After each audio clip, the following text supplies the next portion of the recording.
On a cold February morning in rural Alaska, everything seemed peaceful. Snow blanketed the roads, and thick pine trees lined the edges of a quiet highway. That silence was suddenly broken when a stolen pickup truck sped down the road, swerving dangerously and kicking up snow behind it.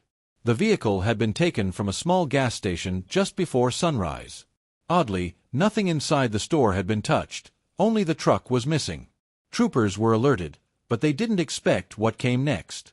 Whoever was behind the wheel wasn't running from theft.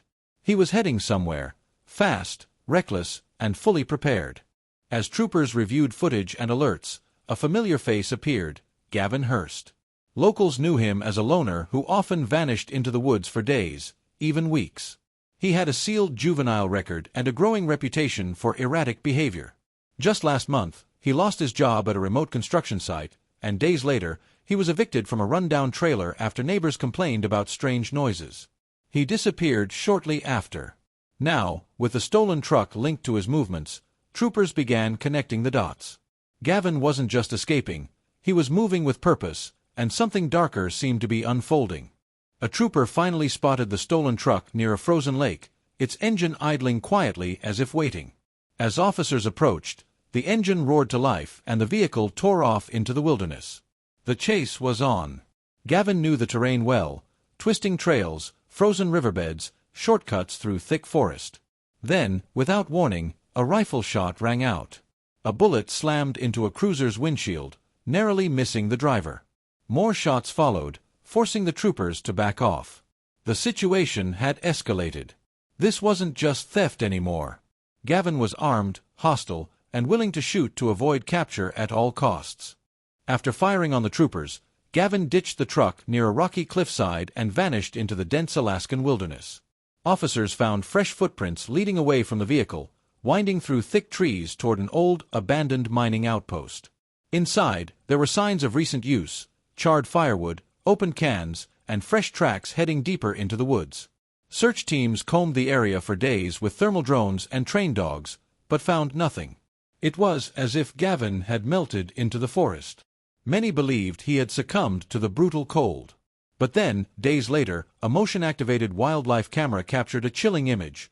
Gavin, wearing winter camouflage, staring directly into the lens, rifle slung over his shoulder. He wasn't lost or desperate, he was watching them. The search turned tense. Gavin hadn't just survived, he was adapting.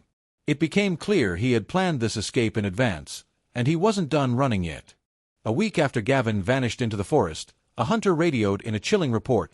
He had seen a man watching his camp from the tree line, unmoving, just staring.